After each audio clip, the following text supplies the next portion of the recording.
Hey guys, Kyle the Death Knight of Anime here, bringing you my manga chapter review for One Piece chapter 875. And before I get into the actual review, I want to talk about those two cover pages: the one where the Yonko are dressed as Germa, and the one where we see Bar, our favorite character of all time, Barth, Tholomew, burning down a village, and Bart. And like that particular cover page of him burning down a village while holding up Luffy's Jolly Roger, it's like, Bart, buddy, if you know Luffy as well as we do, you know he's a very peaceful pirate, and I don't think he would appreciate you using his Jolly Roger while you're freaking burning and raiding a village, dude. Yeah, I don't think he'd be cool. He'd be comprende cool with that type of shit. All right.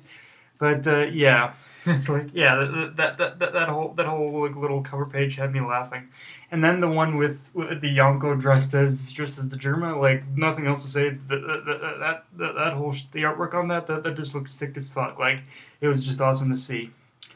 Now that we got that out of the way, let's talk about this chapter because boy, there was a lot. Um, and to start off with, I want to talk about that. I want to talk about that cover page or not the cover page. It was the final page with Pudding, because I think that should be the main focus right now for a bit. Right now, which is like when I first saw the last page, I thought I knew Pudding's change was too good to be true. Until I reread it again, and after looking at that small little subtext that said losing sight of herself, um, that makes me wonder if her third eye, that third eye of hers, is somehow throwing her emotions out of whack, or she's just such an emotional wreck right now with everything that's been going on that she's not even sure how to feel at this point. Like she keeps flip flopping between two particular different sides of herself. One is caring and kind. The other is the bitch we've come to know for the majority of the time. And I know it's weird to bring Batman into this, but she almost kind of the way she's acting right now, she almost kind of reminds you of Two-Face from Batman. Like I know it's strange to bring Batman into this, but the way that Two-Face kept debating between his two sides of himself, it's kind of similar in that sense. Like it really just reminds me of Two-Face from Batman for some reason, and it just kind of makes me curious as to which side is going to win. Although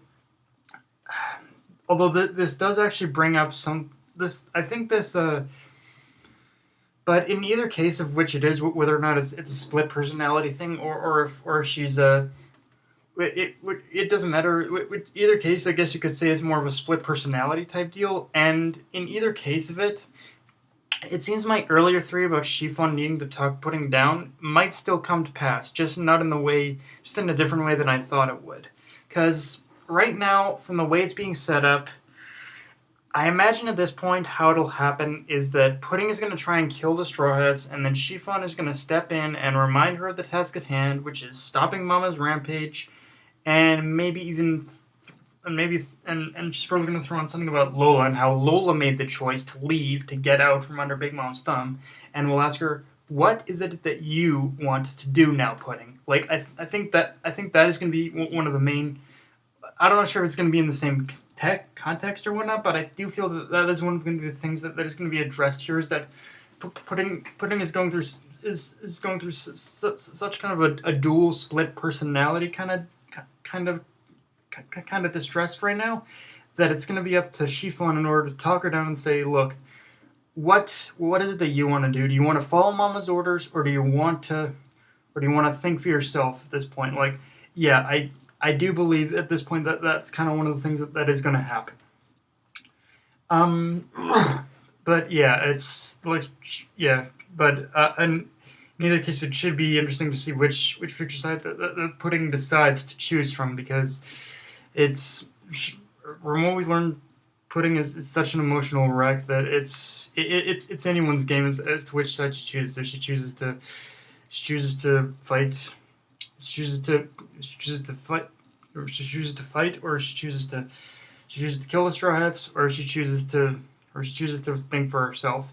And I do think, I mean, of course, I think this would be a good time for Chiffon to have a talk with her, but I think this is also gonna. I think Sanji is gonna be a part of this too. Like seeing how Sanji was the one who, seeing how Sanji was the one who told her, who was talking to her on the altar about how what is it that you feel, what is it that you want to do, kind of thing. I think Sanji is still going to be a big part of this too. Like I think it's Chiffon and Sanji who are going to be the main catalyst for as far as putting his final decision and all this, I believe. So yeah, it should be interesting from there as to what she chooses. Um, Another thing is for me in this particular chapter, Nami was the goddamn star of this episode. Or it was the goddamn star of this chapter, sorry.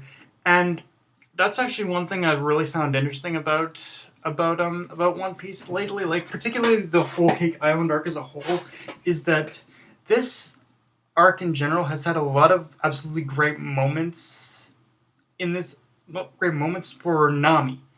And it's really kind of funny when you think about it because I mean, I'm sure Oda could have still made it happen somehow.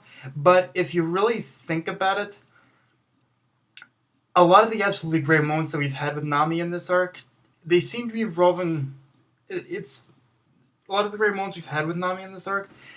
We could kind of all trace back to Thriller Bark. Like if Thriller Bark never like people I think still kind of hate on Thriller Bark. Like there are those who are split between it, those who like it, those who hate it, and for those who hate it, I really got to say, like, seriously, if Thriller Bark hadn't happened, none of this stuff with Nami wouldn't have even happened to begin with. Like, we just got a lot of great fucking moments with her, of her using it was Zeus to her advantage of using Zeus in conjunction with her climb attack in order to attack Big Mom. Now we'll get into that in a bit, but yeah, just seeing her use Zeus to her advantage, using her climb attack in order to stall Big Mom, I believe. Like we definitely see that Nami like hurls like hurls one of her tempo attacks down on Big Mom, and I'm not convinced she's dead.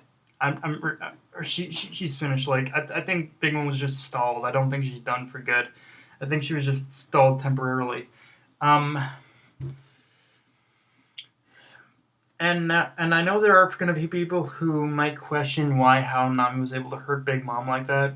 And the simple answer is the bitch wasn't even in her right mind. Like, we could argue that she was never in her right mind to begin with, like, but she was going through one of her hunger rages, and if we've learned anything, I think, from, like, if we've learned anything of what hunger does to a person from Sanji, of course, is that hunger very much, it can leave you vulnerable, and it can leave you weak, and when Big Mom had that sort of a mindset and rationale, thought basic thought and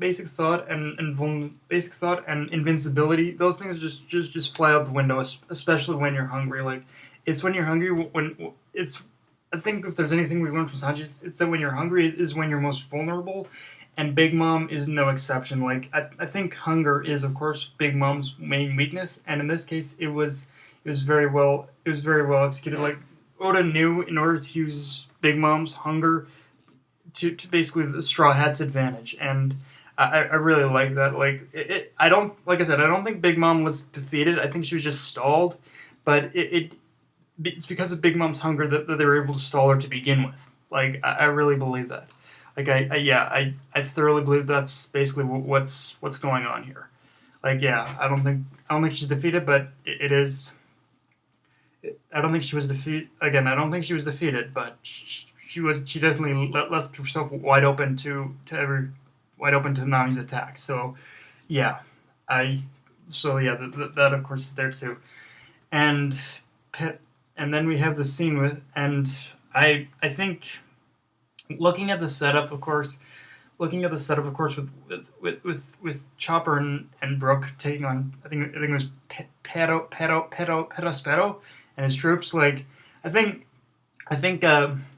Chopper and Brook can take on the troops no problem, but it is Perospero that's the wild card here. Like I imagine if they do the whole thing with imagine if if the Straws manage to get to the ship in time, and they have the whole and Chiffon has the whole talk with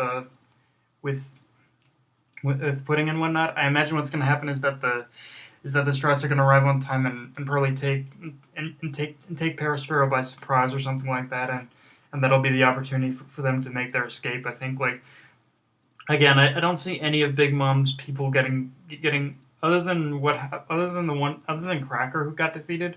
I don't see anyone else of Big Mom's any more of Big Mom's people really getting defeated. Just probably like thoroughly defeated, just probably taken by surprise at this point. And Perospero, I think, is leaving himself open to in fact get taken by surprise by the Straw Hats, and that's how they're going to take back their ship and whatnot. Now, one little tidbit of information, one little tidbit of something really kind of intrigued me in this chapter, believe it or not, which is the scene where Luffy is attacking Prometheus with armament hockey, and it didn't work. And honestly, that makes me question why. Because, I mean, I want to guess because as long as Big Mom is still conscious, it's one of those things where as long as Big Mom is still conscious, then Zeus and Prometheus are immune to permanent harm or something like that. But that still kind of raises the permanent harm. But I don't know. I always thought that since they were constructs of Big Mom's power, that left them open to a lot. That made them a lot more vulnerable or something. But that made them even more vulnerable. But because hockey is supposed to help against devil fruit powers, no matter what that devil fruit power may be, Loge or otherwise. So yeah, I don't know. It is interesting. I'm sure I'm overthinking completely. I'm sure there's like, I guess the only reason why I'm questioning is because I remember that in an earlier chapter that Baroque actually managed to harm both Zeus and Prometheus using what I believed probably using his powers and hockey, using his swordsmanship and hockey. I think like combo the two. So yeah, I wonder why hockey didn't work here, but oh well, it didn't have a permanent effect here, but or maybe it will, and it'll just take a while to take effect. But yeah, who knows? But yeah, guys, that's pretty much my review. A great chapter. Like, actually, one thing that the chapter did good is that it really kind of brought it really brought to the light a lot of things that were definitely brought to light a lot of things that I think were it really brought a lot of good moments to light. I think for Nami and all this and a lot of other stuff, of course. And yeah, the Strats are between a rock and a hard place, but we'll have to see what goes from here. Anyway, guys, that's my review. If you enjoyed the video, like, comment, subscribe, follow me on Twitter and Facebook. Death Knight of Anime, signing off. Later, guys.